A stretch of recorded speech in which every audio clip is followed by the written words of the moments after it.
There is a building in front of you right now. You have walked past buildings like it your entire life. You probably never stopped to ask why its first floor sits below the street, why the windows are half buried, why the entrance requires you to walk down to get in. You were told it was always like that. You were told the street was always that height. But what if the street wasn't? What if the ground itself, the very foundation of the cities we call ancient, arrived after the buildings? What if we are not the authors of this world, but its inheritors? Walking streets we did not raise, living inside walls we cannot fully explain. Told with remarkable confidence and very little proof that people exactly like us built all of it, from nothing. Here is the claim. It is simple and it will not leave you. Somebody buried the world. And then they told us we built it. Let me start with a pattern, not a theory. A pattern. In city after city, on continent after continent, there exists a persistent, almost stubborn anomaly in the historical record. Buildings whose ground floors sit below the current street level. Doorways that open into what is now called a basement. Windows that were clearly, architecturally, designed to let in sunlight, but which now stare into walls of compacted earth and fill of unknown origin. The official explanation for most of these is mundane. Gradual accumulation of debris, centuries of sediment, natural settling. Cities rise over time, we are told, the way river deltas do, slowly, incrementally, one layer at a time. And that explanation, taken in isolation, is not unreasonable. But the deeper I looked, the more that explanation began to crack. Because here is what gradual accumulation does not explain: the uniformity. The speed, the near simultaneous appearance of this phenomenon across cities that should have had no contact with one another, cities separated by oceans, by mountain ranges, by centuries of apparent cultural isolation, all showing the same pattern, all within the same rough historical window. That is not accumulation. That is an event. In Chicago, something extraordinary happened in the second half of the 19th century. The city was raised, physically lifted. The entire downtown grid, buildings, streets, infrastructure, was elevated by as much as 12 feet in some sections. It is documented. Engineers wrote about it. George Pullman, later famous for his train cars, was involved in the mechanics of lifting entire city blocks using synchronized jack screws operated by hundreds of laborers turning in unison. The official reason given was sanitation. The city's drainage problem was catastrophic. Sewage couldn't flow because the streets were too flat, too low. The solution, apparently obvious to the engineers of the 1850s, was simply to raise everything. Now, I want you to sit with that for a moment. The city was too low, the streets needed to come up, not the buildings torn down and rebuilt higher. Not a new city designed from scratch on elevated ground. No, the existing structures, some of them brick, were mechanically hoisted, new foundations inserted beneath them, and the surrounding grade raised to match. This raises a simple but critical question. Why were the buildings already below grade to begin with? If you build a city from nothing, if you are starting with open prairie and surveyed lots and organized urban planning, which Chicago most certainly claims to have been, you do not build your first floor 6 feet below the natural grade of the land and then wonder why sewage won't drain. You build at grade. You build above grade, if anything, unless the buildings were already there when the city was supposedly being built. Unless the raising of Chicago was not engineering innovation, but concealment. St. Petersburg is one of the most architecturally overwhelming cities on earth. Founded, officially, in 1703 by Peter the Great on a swampy delta at the mouth of the Neva River, it is said to have been constructed in approximately 20 years. Tens of thousands of labourers. A city designed in the Western European Baroque tradition, built on piles driven into marshland, populated almost entirely by architectural complexity that even today requires centuries of accumulated craft knowledge to replicate in 20 years on a swamp. Walk the streets today and count the buildings whose first floors are clearly, unmistakably subterranean. Not storage cellars, not deliberately sunk. Window surrounds with ornamental cornices designed to be seen at street level, now visible only from below grade or through iron grates in the sidewalks. Grand entrance arches that open 3 steps down instead of level or up. The pattern repeats with unsettling precision. The deeper I went into the documentation, old survey maps, pre-revolutionary architectural journals, city census records, the more the silence was deafening. There are almost no records of construction, not the kind you would expect from one of history's most ambitious building projects. No contractor logs, no material procurement records at the scale the architecture demands, no workforce casualty records, though we are told the human cost was staggering. What there is the city, fully formed, inexplicably complex, already partially below grade at its founding. And here's the strangest part. When you ask why so many of St. Petersburg's ground floors are buried, the answer given is consistent and oddly uniform. Flooding. The Neva floods, the delta accumulates, the city sank. It sank into itself, into the piles it was supposedly driven onto, or was it already partially submerged when it was found? If this is new to you, consider sharing this with someone who asks the same questions you do. This kind of pattern recognition doesn't survive in silence. Let me introduce a word: mudflood. It is not a scientific term. You will not find it in geological literature under that name. What you will find, if you look, is evidence consistent with what the word describes: a rapid, large-scale inundation, not of clear water, but of liquefied sediment, mud. The kind of event that does not merely wet a landscape, but buries it, that deposits meters of silted material across hundreds or thousands of square kilometers in a period too short for the stratigraphy to reflect the gradual layering we associate with normal sedimentary processes. Does such a thing happen? Yes. We call them lahars when they follow volcanic eruptions. We call them debris flows when they follow earthquakes. We call them alluvial events when they follow glacial melts. We have documented them in the geological record with considerable frequency, but those are local, regional at most.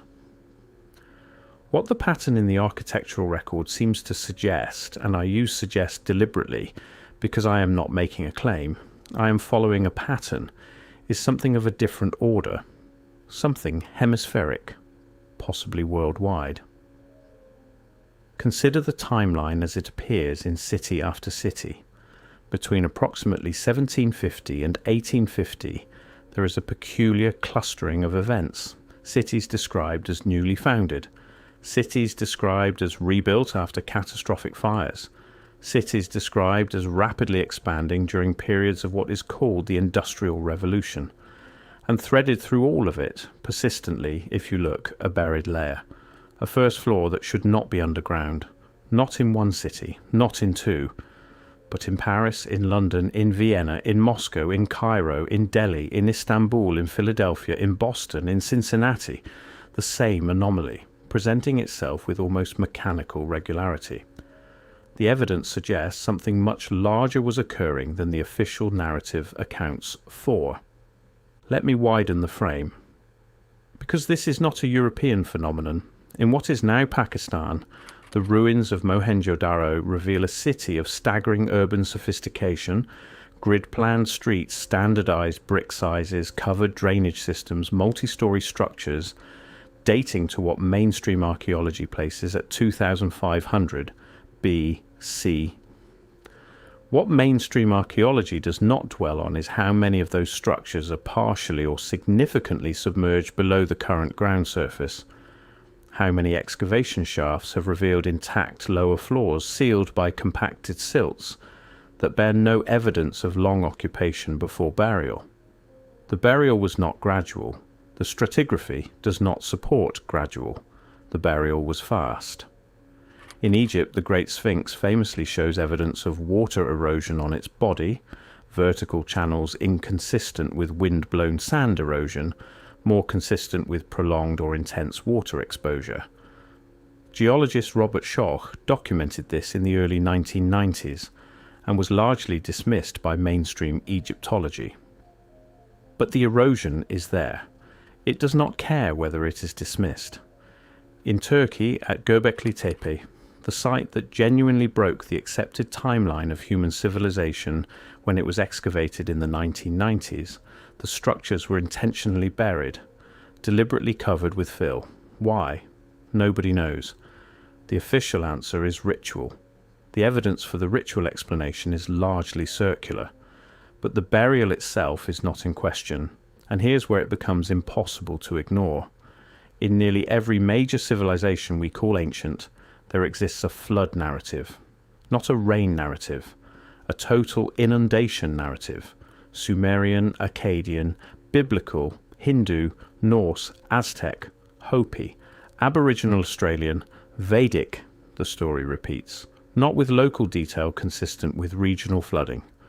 With word spanning civilization ending scope, every culture telling the same story, every culture describing survivors, every culture describing a world that had to be rebuilt from almost nothing. Could those narratives, handed down, transcribed, possibly distorted over centuries, be describing a memory, a cultural imprint of something that actually happened? The pattern repeats with unsettling precision. Now, I want to show you something specific, something that, once you see it, you can't unsee it.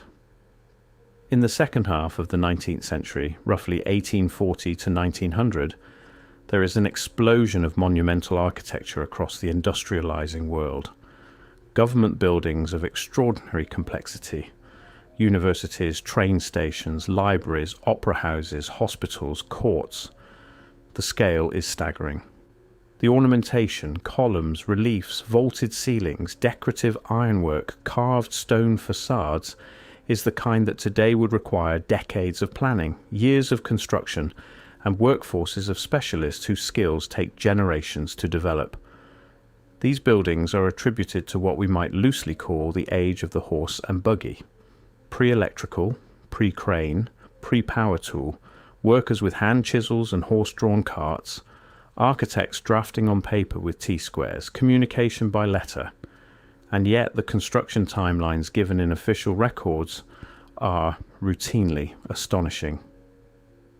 Consider also the 1893 World's Columbian Exposition in Chicago. 200 buildings of monumental neoclassical scale, fully realized, ornately detailed, constructed in under 2 years, then almost entirely demolished immediately after. Why build it at all? Unless it wasn't fully built, unless it was found.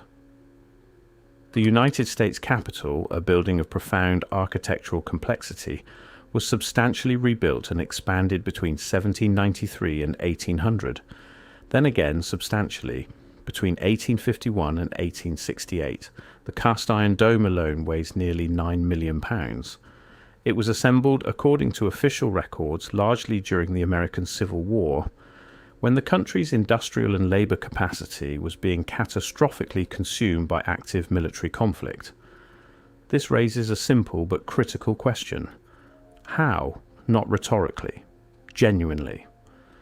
How do you quarry, transport, machine and assemble £9 million of cast iron with pre-industrial tools using a workforce split across a war in the timeline given? The official explanation is great effort, American will, engineering ingenuity. And perhaps that is true. Or perhaps the official explanation collapses here. Perhaps what was being done was not construction from scratch, but finishing. Adaptation, claiming and completing what was already partially standing or already completely standing, and adjusting the narrative to explain its existence. Look at the early photographs. I mean, really look. The cities in the photographs of the 1850s and 1860s, cities supposedly only decades old, supposedly built from frontier conditions within living memory, already possess the architectural vocabulary of ancient capitals. The scale is wrong for the population sizes documented. The ornamentation is wrong for the claimed workforce.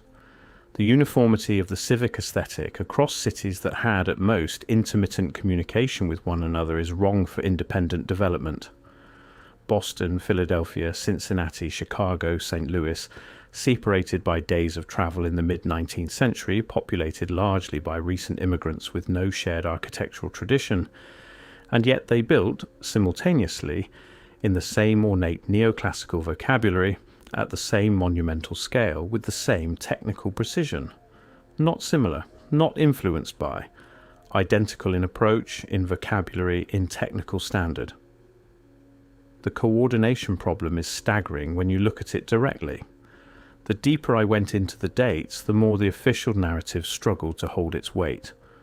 Was there a shared tradition, an inherited template, a pre-existing infrastructure that the arriving populations found, documented as newly constructed and populated as their own? I'm not claiming that. I am asking, what else explains the coordination? Here is what the record shows when you look at mid to late 19th century urban history with fresh eyes. Between approximately 1850 and 1910, an extraordinary number of major cities experienced catastrophic fires, not ordinary urban fires, conflagrations. Chicago 1871, Boston 1872, Seattle 1889, Jacksonville 1901, San Francisco 1906, Baltimore 1904, London had its Great Fire in 1666, Moscow burned in 1812, Constantinople burned repeatedly throughout the 19th century, city after city after city, and in every case what follows is reconstruction. Rapid reconstruction, in most cases within a decade, reconstruction that somehow results in grander, more architecturally sophisticated cities than existed before, as if the fire was not a setback but an opportunity, as if the builders were not mourning what was lost but improving upon what remained or covering what was buried. In San Francisco, the 1906 earthquake and fire destroyed the surface city almost completely. What emerged in the decade after was a thoroughly modern, expanded, rationalized urban grid. And underneath that grid, underneath the new foundations poured after 1906, there are, in places, architectural remnants inconsistent with the city's official founding date of 1849. Brick vaults, tiled floors, iron frameworks, structures that predate the gold rush, predate the settlement, predate, apparently, the city that was supposedly built there. Not all such remnants are well documented. Many are mentioned in passing in contractor reports, then never followed up. Some appear in local newspaper notices from the Reconstruction era, described with mild curiosity and then forgotten. The silence was deafening. Not active suppression, necessarily. Perhaps something more diffuse and more disturbing. A collective cultural decision not to ask the question. A shared agreement, conscious or not, to accept the given story and not pull at its threads. Because here is the terrible implication of pulling at those threads. If the buildings were already there, if the cities were inherited rather than built, then the question becomes not how they were constructed, but who constructed them, and when, and what happened to those who built them. And if you've been watching this channel, you already know the name that keeps surfacing at the center of that question: Tartaria. Not a confirmed empire, not a verified dynasty, but something, a presence on maps that later disappeared, a geographic designation that was quietly retired, a civilization-sized blank space in the official record. The architecture we've been discussing, the ornate, the monumental, the technically inexplicable, may be its fingerprint. Buildings too sophisticated for the timeline we're given, maps that showed it then didn't, a cartographic erasure so thorough it looks less like revision and more like deletion. If Tartaria was real, if it was advanced, connected on a worldwide scale, and deliberately removed from the record, then the Mudflood was not just a natural catastrophe. It was the mechanism of its disappearance, and that is where the Mudflood, or whatever we choose to call the event, re-enters the picture. Not as a curiosity, not as a geological footnote, but as a mechanism, a reset, the event by which an entire civilization was not merely destroyed, but overwritten.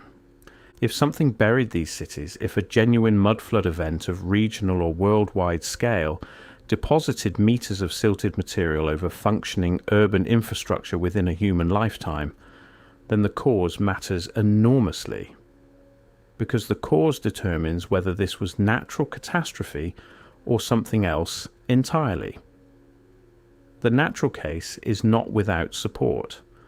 We know that the early 19th century was a period of significant climatic instability. The 1815 eruption of Mount Tambora in Indonesia was the largest volcanic eruption in recorded history, triggering what is called the year without a summer in 1816, crop failures across the northern hemisphere, famine and climatic disruption that persisted for years. We know that the last glacial retreat, largely complete by 10,000 BC, left behind conditions in which large-scale alluvial and lahar events were not merely possible but predictable.